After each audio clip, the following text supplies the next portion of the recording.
Jayesh Parekh, it's so wonderful to see you on camera here. You're in Singapore. Jayesh is a very old friend and an entrepreneur that I always admired. And he's a guy who combines spirituality and leadership. Uh, we'll do an intro separately about you that I'm going to record. However, in summary, you've been an entrepreneur, a serial investor.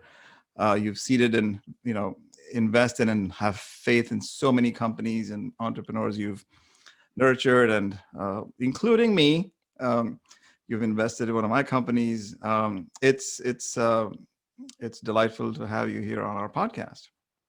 Thank you so much to both of you, Raju and Trisha. I'm incredibly honored to be on your program today and look forward to, I hope, what is a useful chat today.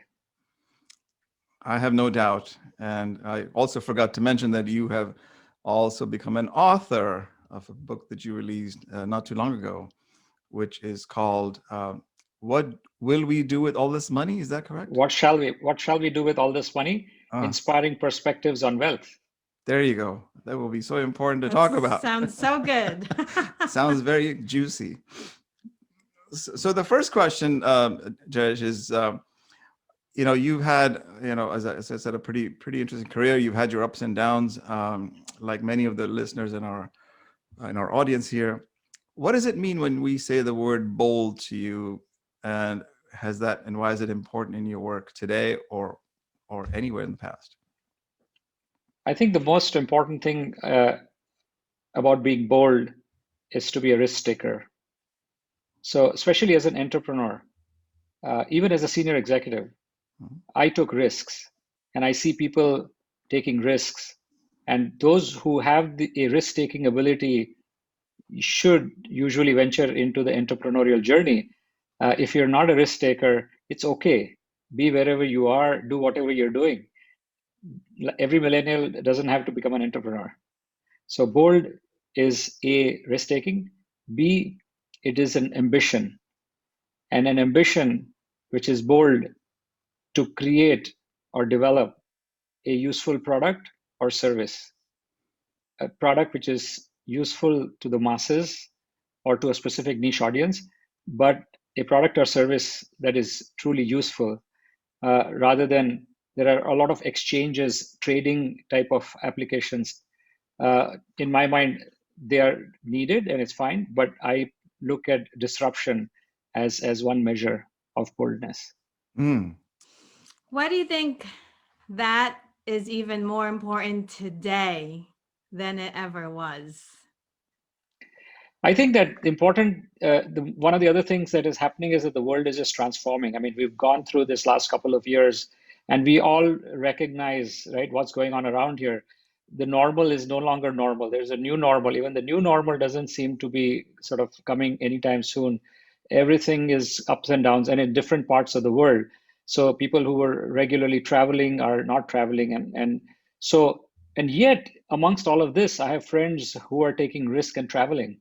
They are bold because they need to either deliver a product or service, and therefore either for that reason, or of course there are folks who need to go visit their loved ones and they can't do without that, and so they take the risk.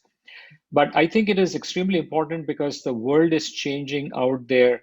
If you look at the food chain, for example, I'm just getting into a new venture fund, which is a good protein fund, which goes into alternative proteins.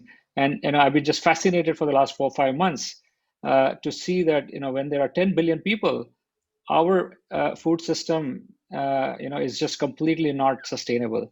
And so it requires a degree of boldness today. If you look at the environment, if you look at the energy system, you look at the food system, there are just so many issues in the world today that we've been ignoring. And then suddenly the last 1 year, we've gotten a shock, and everybody now suddenly recognizes, and the consciousness is sort of suddenly upsurging.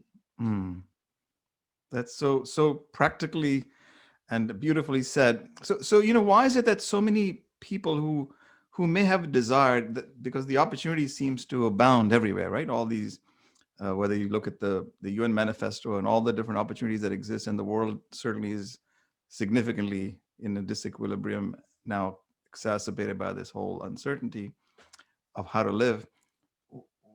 What do you think holds people back from looking at these as opportunities and saying, okay, how do I help, whether I'm an employee or a corporate guy, or what does it take for them to recognize these, and what should they do as a practice for them to be aware? So two parts, right? So one are the millennials, and I'll come back to them. And then there's the rest of us. And the rest of us are already struggling with the issues that we are facing with the current pandemic. And so we're just barely able to manage our own issues, leave alone now switching gears and trying to find a new path, a new journey, a new career, a new social enterprise, etc. So I think it's fairly difficult. And then, of course, part of it is the insecurity of money. There was insecurity already in the ecosystem, but now there is a really marked degree of insecurity in the economics of the future, and therefore people want to sort of pause and saying, even people who have ideas are pausing and saying, okay, let me wait maybe another 3 months, 6 months. Is it idiotic for me to just launch into something right now, right here? However, the other folks are the younger folks, and I have huge optimism. So millennials almost on a daily, weekly basis are coming forward with mission and purpose. They all want mission and purpose. And so, there are people who are coming into the workforce who want to get into the social enterprise, either a startup or a larger organization. And there are people who are existing today working in very large MNCs or banks, or even in big social media companies who just don't agree with the philosophies. And they're willing and able, even in today's time, to plunge and go to the other side. And so, really, we have a lot to learn from them. That's true, because hey, we're plunging in here, the two of us, and Congratulations, absolutely. I was going to ask you what advice you would give people today, business owners today, whether the size of their business. What, as a leader, in simplest terms, what advice would you give leaders that have the opportunity to hire? What would be the top 3 characteristics or values do you believe leaders today should hold or uphold? Yeah, so one is hold and uphold, right? So that's a very critical thing. First is that in these times, people just try to dodge a little bit here and there, trying to make cash flows meet, right? And so there are some businesses that are doing extremely well, but there are some businesses that are really hurting. And those businesses that are hurting are just trying to survive. And in that survival comes that pure heart, which has always been there, and now suddenly starts wavering because you really don't know whether you're going to survive and how you're going to survive, right? And so a few things, right? So one is that people who are right now hurting, forget about hiring, right? How about hanging on to people who are already working for you, who work for you for such a long, long time? And I give them, a strategic idea which says, the guys who are already at the top, take away 30, 40, 50%, of their remuneration packages, and hold the guys at the bottom of the pyramid, or bottom of your pyramid of pay scales and remuneration. Maybe you take nothing, maybe you take 10% off from the bottom and 30, 40, 50% from the top. So when you average it out, because your senior guys are getting paid such a lot more money, then it all averages out. And so you'll still end up with whatever your percentage cut that you're looking for. In terms of hiring new people, without a doubt, it's a huge cross section we are at right now. So on one side, there are millennials who are looking for mission, who are looking for purpose, and their attitude is in the right place. And yet there are other millennials. If you see the resume, they've been changing jobs every year, every 2 years, right? So they're flip flopping. Gone are those days when a gentleman in here who worked for Morgan Stanley for God knows donkey's years, and those days you can't find people like that now, right? So people just flip flop around. So I think that's the other thing. I think in terms of just the value system, right? That's a toughie, right? You're looking at a resume, you're filtering people based on the resume, then you are doing a Zoom call to try and hire people, and you're trying to seek. I've met people in person, and still I've faltered. I haven't figured out exactly if the attitude is going to be right for the culture in my company, leave alone then I'm trying to hire people off Zoom. So it's extremely difficult. And so again, you do your best, and then you hope that you get the right team. I want to go back to what you said about the pay strategy. That's certainly one way to do it. That's a how to do it that way. Why is it important to look at that in your eyes? Why and why that strategy? Well, I mean, look, at the end of the day, there are a few very small percentage of folks who will pitch in money into their companies that are having negative cash flow. So they've made money for all their lives. They're incredibly affluent, but they hang on to their funds, accumulated funds, and they are in a certain rung and they want to be in that rung. So if it's a billionaire or 100 triple millionaire and they want to stay there, they don't want to suddenly pull out 10, 15, 20 million dollars and suddenly go to the lower rung. And so, but are there a few people who do that? Yes, in that case, there are people who have not fired anybody, have not reduced 1 cent of the paycheck. So there are some of those people. But in terms of the rest of them, cash flow is really important, right? That's the other thing. The last 1 year teaches us that if you thought that, okay, let me just plan for 6 months and I'll be fine. I know so many hotels where the owners had to give the keys back, and they tried extremely hard, but they kept reducing their staff. But one day, just that day came when they just couldn't survive and they had to return the key back to the bank. Yeah. So, everyone loves stories, Jayesh. We're going to bring it back to you a little bit as we share leadership lessons and we speak with others about what they've learned in life. I know there's probably many lessons that you and I've spoken about in the past, but can you highlight one or two that really you overcame, and there were a couple of nuggets that came out and that you still hold on to for anybody that seeks advice, or for yourself or your children? What would you say to that? I think I'll just first go to the entrepreneurs, right? I mean, if you have entrepreneurs here who are either struggling or are thinking of becoming an entrepreneur, I think one is risk taking, but the other is resilience, right? The resilience comes in two types. So one is resilience to not give up, and you're struggling, your cash flows, you're not able to meet your payroll. You want to, expand your product line, and you're not able to, do that. And so you require a huge amount of resilience to hang in there and figure out ways to maneuver through that cash flow issues. And then the other is where you're starting to do well and you have an opportunity to grow the company 10x and 20x and 50x, but now you start getting nervous and you start wondering if can I continue to do this? And people exit out of their companies too fast, right? And so and then when they see their companies grow, then there is a seller's remorse that sets in, unfortunately. So I'd say that's a tricky thing. It's an art and a science. Unfortunately, there is no easy answer in that. It's that particular moment in time, and you have to figure it out, because there are folks who sold Instagram for $1 billion, and there are folks who sold WhatsApp for $19 billion, right? And so there's everything in between. But again, there are people who have not sold in time and then lost it all because it just didn't sell at all. So that's just sort of the entrepreneurial part of it. But I'll ask you to sort of, I think you want to know more. Please ask me again. No, meaning like, what was something that you overcame in your story. life? Yeah. Your personal story. Yeah. So I think, I think that the part of overcoming, one of them, I will say that is, again, similar to this particular aspect of giving up, right? I mean, I built, I did 9 startups, and there are 2 of them that went south.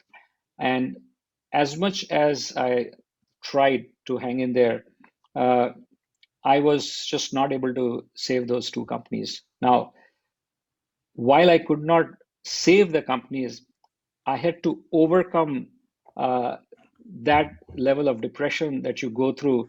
In one case where we had to let people go, but in one case, what I then learned from the first part is to say, is there some way I can save the people and everything around me, my stakeholders?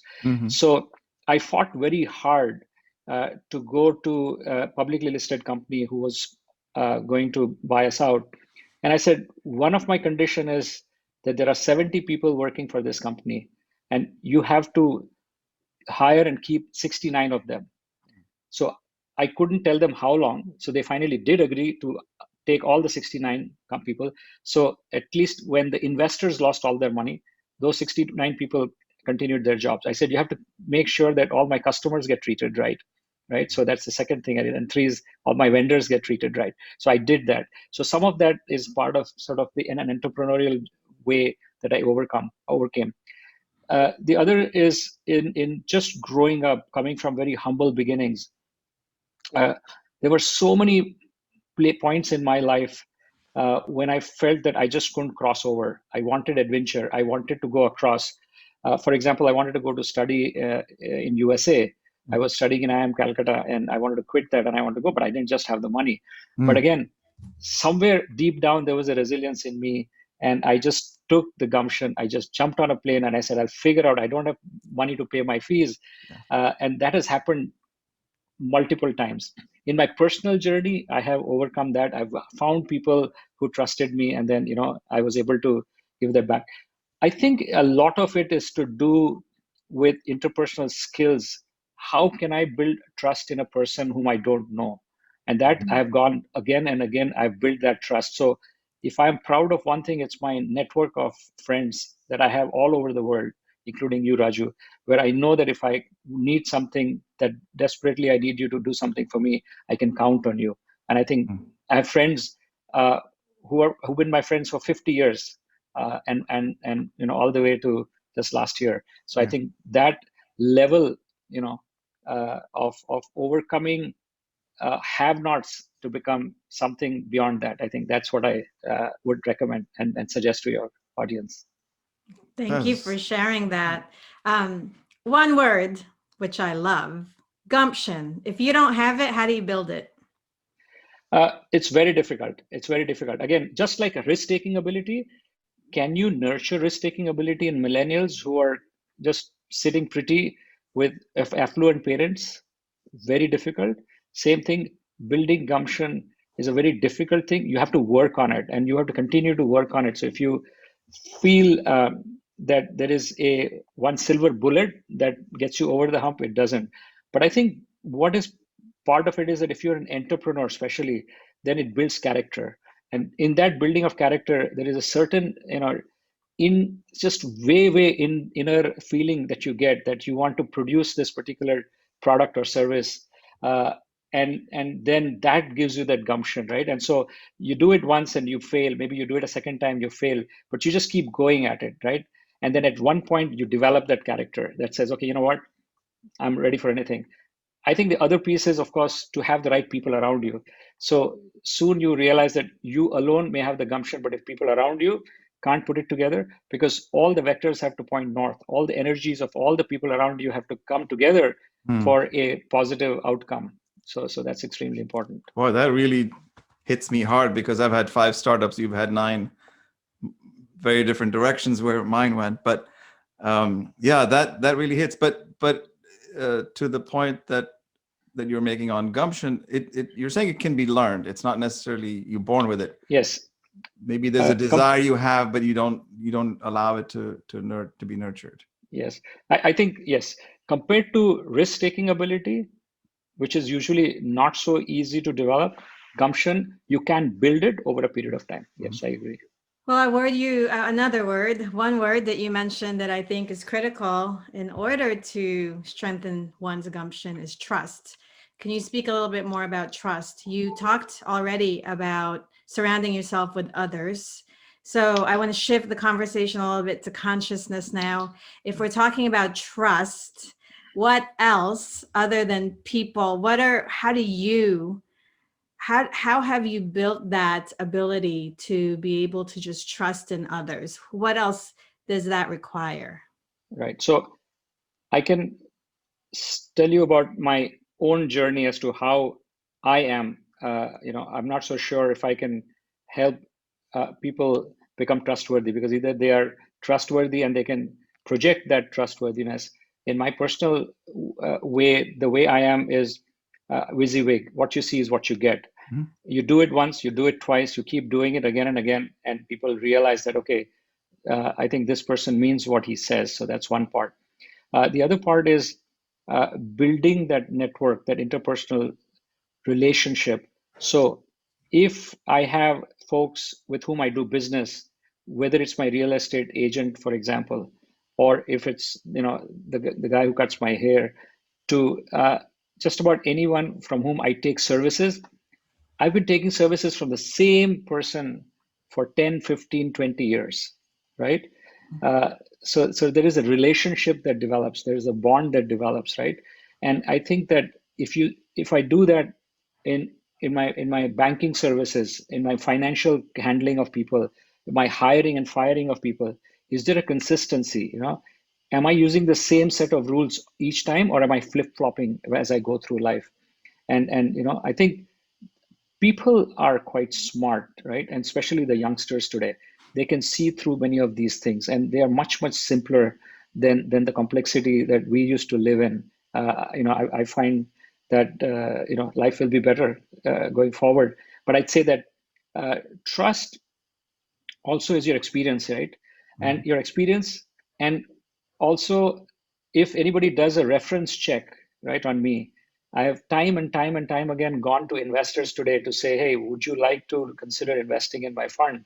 The first thing they say is, hey, if you are involved in this, if we can afford it, we'd love to be in it. Again, your minimum threshold may be above whatever I can afford. But I think there are emails that are floating around where people send me an email saying, hey, what the heck, these guys are saying some amazing things about you. And that truly is because of nothing else that I've done for them, but other than that, I've been just completely straightforward and honest, and done whatever I say I was going to do. And so I'm conscious about being trustworthy. How do you balance loyalty? Because I feel like while you didn't say the word, that's what you were speaking to. How do you balance loyalty with then innovation? By being honest, I think loyalty to me is being truthful, being honest, saying it nicely but politely. I'm being very mindful about it now. I used to be very straightforward and harsh about how I used to project these things before. But to me, it is more important that I'm honest about my feedback, whether a product or a service is going to work, whether one candidate is better than the other, in meetings. I'm more forthcoming to that, but now I'm being mindful also. The way I say it, I'm trying very hard. I'm not there yet. But my sense is that if I did not warn you when you're trying to do business with someone that you shouldn't be doing business with, just because I just don't want to either get involved or interfere or piss off the other guy, right? Unfortunately, the guy is going to find out and then saying, well, I'm going to, he's not going to like it. He or she is not going to like it. And my take is, no, I think that I will put my friendship and my trust on the line and make sure that I relay across to you the insight, the deep insight that I have. Otherwise, what's the point? So if I'm a mentor to an entrepreneur, and if I don't get across all the tough love, as they say, if I don't get that across, then I'm doing a disservice in my personal view. So loyalty is fine, but it's misplaced if you don't come across and say things like whatever needs to be said. Have you ever felt that we all are programmed, as you know, Jayesh, to just think and do and think and do, but sometimes we don't really get our heart involved. At what point in your life did you feel your heart led you as opposed to your mind and your the intellect? So one of the things that I mentioned at the end, the last chapter of my book, is that I've discovered over time three levels of journey in my life. The first one is called wealth affluence, and each one of us works towards that wealth affluence, whatever wealth means to everyone. When I talk about what shall we do with all this money, it does not necessarily, this money doesn't mean that it has to be billions or millions or whatever that amount of money is. So when I talk about wealth affluence, that amount of money that brings a certain amount of contentment in you. But it's the transition then to the next level, which is extremely important, which is time affluence. And it is at that point in time that when you start practicing time affluence, then many of these inner consciousness things sort of wake up, and then the next level after that is mind consciousness. So you go from wealth, affluence, to time affluence, to mind affluence. And mind affluence is essentially saying that you're completely at peace, you're happy, you're calm, you're mindful, you're in a meditative state, which is, of course, extremely, extremely difficult. But my sense is that I think your heart comes at the transition between wealth and time, because that's when you really take the time. And, of course, there are many people who are practicing wealth affluence and start doing meditation and mindfulness coaching and things like that. I think it's the beginning of that journey.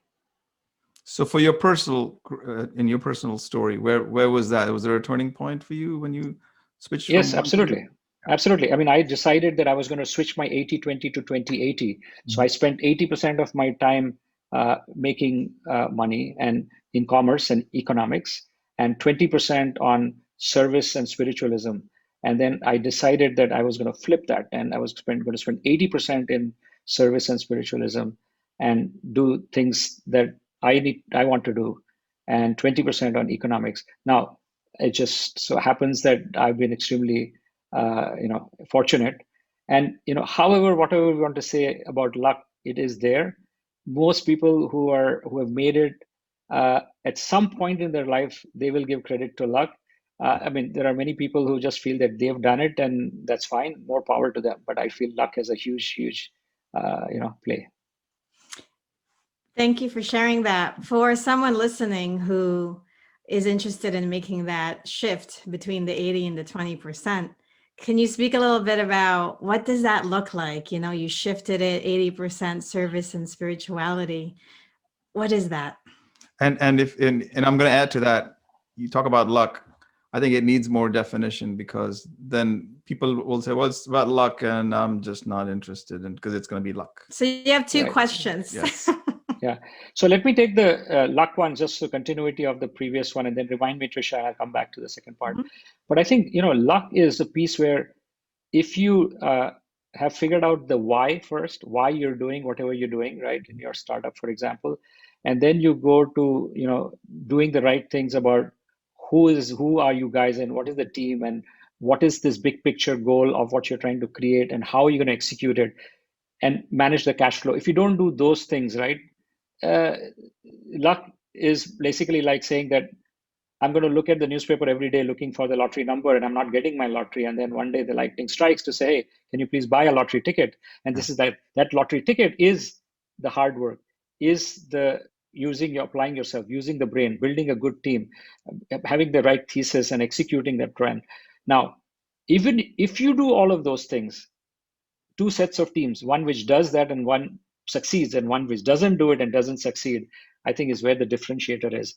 Now, luck is a lot of things. It's the right place, right time, right?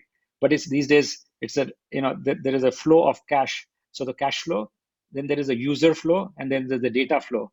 So in our times, it used to be just the P&L and the financial statement, and that's how we invested. Now, you don't have to always, because there are companies that have no cash flow, and still they're out there, and because they have user flow, massive numbers of users, and in some cases just data is flowing rapidly, and so huge amounts of data. And so I think the luck again is really very important to recognize that it's out there, it's an ether, it's not something that it's not fatalistic where you say, okay, well, I give up and I'm never going to succeed because I'm not lucky. I think that's not true. You give luck a chance by working very hard. There you go. Looking for that. Great. Awesome. And your question. So Trisha, you were going to say, yes. It was what you were saying when you decided to flip the 80%, 20% equation. For someone listening that is interested in wanting to do that, what advice can you share about what that could look like in real time, in day-to-day time? Yeah. So first of all, I wouldn't recommend that people flip from 20-80 to 80-20 day one. It takes time. It takes a lot of practice because I've tried to retire a couple of times and it's not easy. So it's not for everyone. But again, that flipping has to come from a deep, conscious, deliberate a journey that you want to go through. You just plan. You say, hey, listen, I really, really want to shift my balance. My equilibrium is shifted way far out to the monetary and the wealth, and I want to bring that back. I want to be more conscious about myself. In a way, I have one life to live, and I want to maximize that one life. My time is limited. I want to maximize that.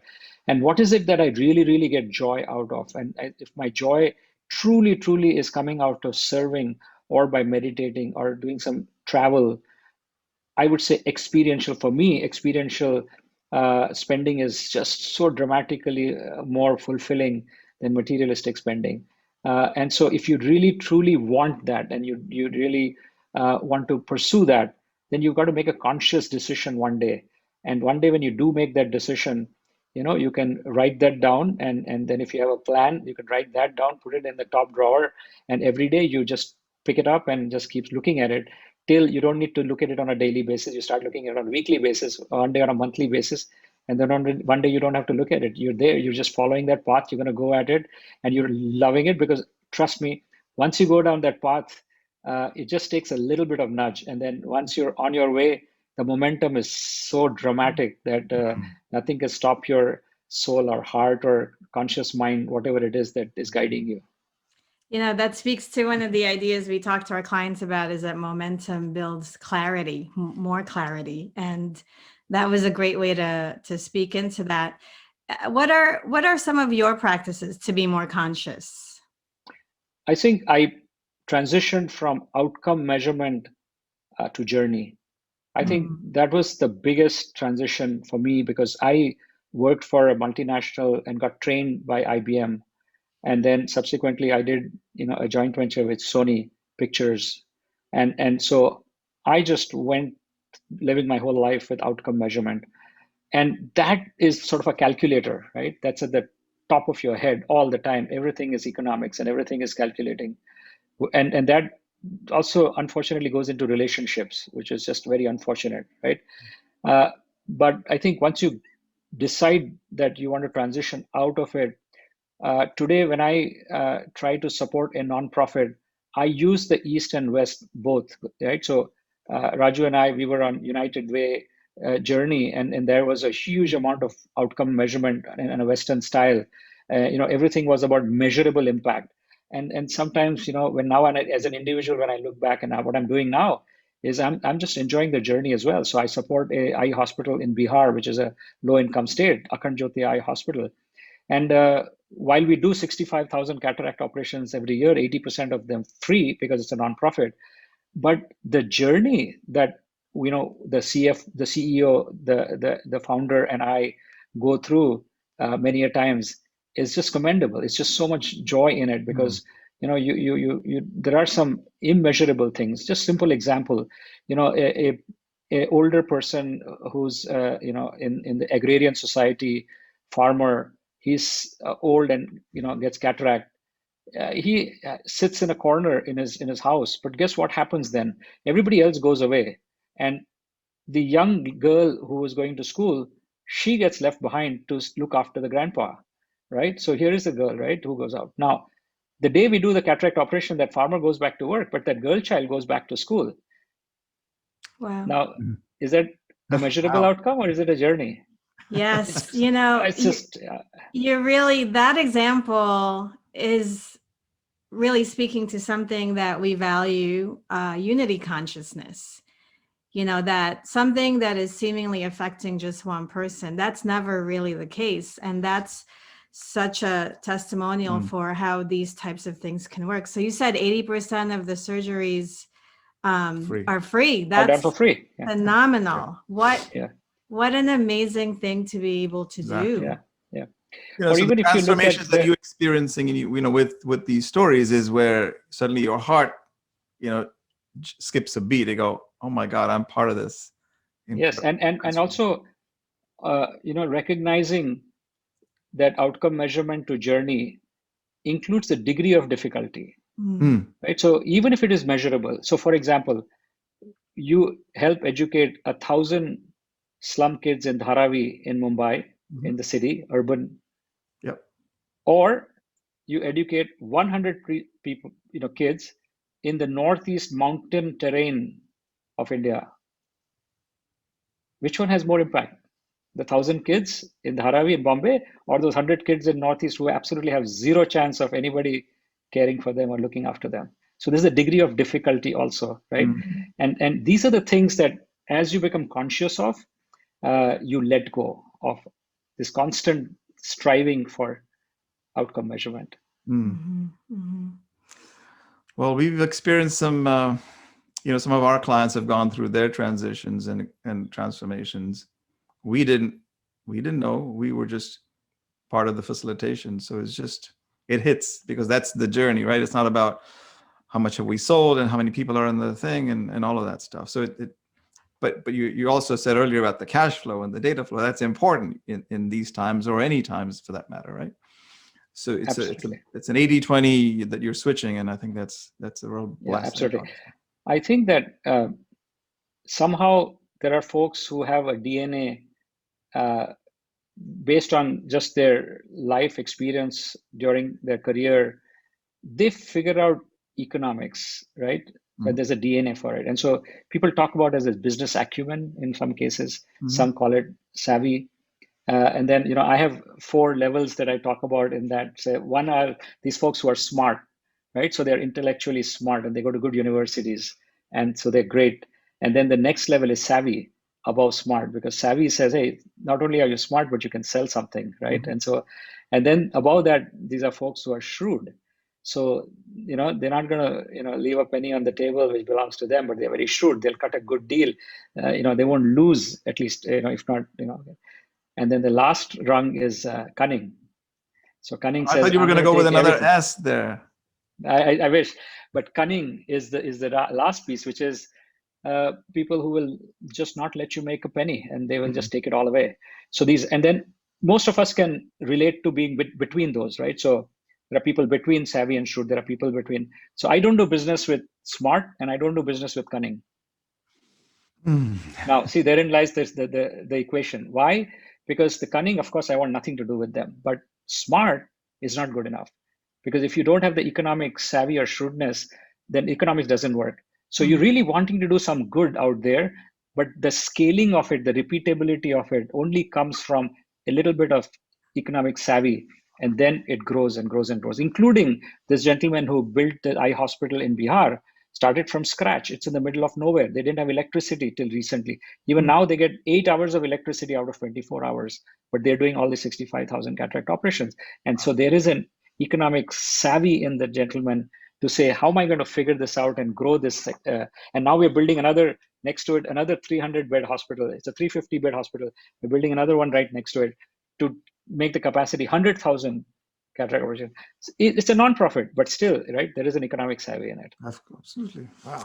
Well, I know one thing I'm going to do as soon as this call is over is buy your book, because I'm really appreciating all the different frameworks that you're presenting and how you're breaking this down. And, that's my mistake, Jay. I should have already shared that with her. I was, as you were talking, I thought maybe we should have another part to this about your book. But my book is the website is allthismoney.com. So if you go to allthismoney.com, you can see what the book is about and who are the folks who have interviewed. It's a compilation of interviews essentially, and there is a link there to procure the book or an ebook from Amazon. Beautiful. Thank you. Allthismoney.com. Yeah. Yep. The title is "What Shall We Do with All This Money?" Right, of the book. What shall we do with all this money? Correct. So, every time I certainly speak with you, Jayesh, I feel like I'm growing leaps and bounds and hearing new things.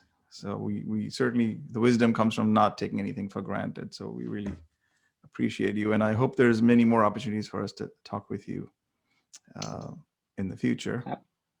I'm here. Raju, I'm always here for you. And please reach out, if there is, any other topics that you think might be useful for your audience. I'm more than happy to come back. Many come to mind, because in this co-creative process, learning never stops, right? It's always about the journey. And sometimes when we hear more of that, you just feel validated in that journey. Yeah.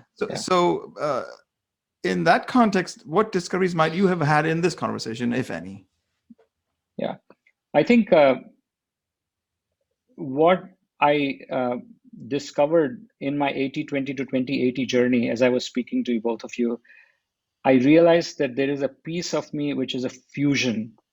One of the reasons I jumped back into what may seem like an economics model is that it's an impact fund. So I discovered there's a fusion. So it doesn't have to be just for profit or just non-profit, right? So there is impact investing, which is in the middle of both of those. And so there are fusion. And so there are some ideas like that. So if your DNA is like mine, then you can't just go off there and just keep meditating and go into the non-profit world. So that was one of the things that just came to my mind, that wow, while I said I'm doing 80-20, but here I am back into the venture capital fund, but it's a good protein fund. And so there is an impact associated. That's the main reason we're doing it. We're trying to take the animal out of the food chain. That's what this is all about. Well, so maybe can you spend a minute about that? And is there a way that Of some of our course. clients can reach you if they're investors in this audience that are listening, perhaps? Absolutely. Where can they reach you, and tell us a little bit about what this venture fund is? Yeah. So I think the important thing is to recognize that this is an impact fund. So I think just briefly, animal agriculture is about a $2 trillion market, and alternative protein is about $20 billion, only 1% now. By 2030, it will expand to about $200 billion based on most conservative estimates by many extremely well-known folks out there. By 2050, the alternative protein space is expected to take about 30 to 60% of the market, so which is about $1 trillion. So the opportunity in both economics and impact is just massive. And several factors contributed to the evolution of alternative proteins over the past decade, which included increased consumer interest in health, price, ethical considerations, such as where meat is sourced from, and animal welfare. So our current food ecosystem, as I mentioned, is just unsustainable. We'll hit 10 billion population. We slaughter 70 billion animals, 1 trillion fish annually, right? And 14.5% of global warming comes from the food system. 75% of human disease, including the present pandemic, comes from animals. And 80% of antibiotics are pumped into animals. So the promise of alternative protein is to reduce greenhouse emission by 90% and reduce things like deforestation, ocean dead zones, species extinction. So, what is alternative proteins? I mean, most of the folks today know about, alternative proteins, but they're basically protein-rich ingredients sourced from plant-based fungi or tissue culture to replace conventional animal-based sources. Some well-known companies all of you guys know about is like Beyond Meat, which is publicly listed, and Impossible Food, which is valued at 5 billion and may go public soon. So my partner and I, we are setting up a $20 million impact venture capital fund out of Singapore. We will be investing in plant-based, cell-based, and recombinant, or what is called fermentation technologies, in products that include dairy, eggs, meat, seafood alternatives, and also alternatives to materials, so things like leather, wool, silk. And then we'll be investing in multi-stage and secondaries in companies, and geographically 90% will be North America and Asia. 10% will be places like Europe and Israel. Israel is leading also in many of these technologies. And so I mean, we're hoping to do a first close by the end of March. And we've got our venture capital fund manager license, and we're on our way. Happy to talk to anyone. In Singapore, based in Singapore? Yes, the fund is based in Singapore. And so all the investments will be made from Singapore, and all the distributions will come out of Singapore. And so, of course, anyone who's interested, please feel free to reach out to me. My email address is, so you can write to Jayesh at goodstartup.com. Jayesh, Jayesh at goodstartup.com. Yeah. Wow. Well, this has been more than a wealth of information and inspiration for our listeners. So much more that we can go into. So Raju already alluded to it earlier that we would love to have you back at some point. And in the meantime, can you tell us a little bit about your background I know Yes. that our podcast listeners can't see this, but we also do post these videos on YouTube, and I'm so interested in the background behind you. Yes. So my background, like this background, not my journey background. Yeah, Yeah, this that's is Darjeeling. yeah. This is Darjeeling. It's a tea This is the plantation in virtual Darjeeling. background we're talking. This is virtual background. So I'm traveling every day with different backgrounds. Today it's Darjeeling, and that famous tea comes from Darjeeling, as you know. So I'm traveling every day vicariously. That's beautiful. That's beautiful. Because, yeah, you know, something I was listening to yesterday, that this ability we have to be able to travel isn't really limited to just the actual physical travel, that we all have been gifted, you know, the capacity to be able to do that in different dimensions in our minds. And in your case, you're showing us, as you are enjoying it too, you know, that you're traveling daily, you're sitting in the same space physically, but you're allowing yourself to be immersed in, you know, the different places in your mind and sharing that with us. It's beautiful. Thank you. Thank you so much for having me on your show today. I know it's late over there, so we appreciate this. We can go on and on, of course. Yeah. But we'll look forward to seeing you again. Thank you. Good care. Take care, guys. Have a Bye-bye. good night. Namaste. Namaste. Take care. Namaste. Bye. Bye now.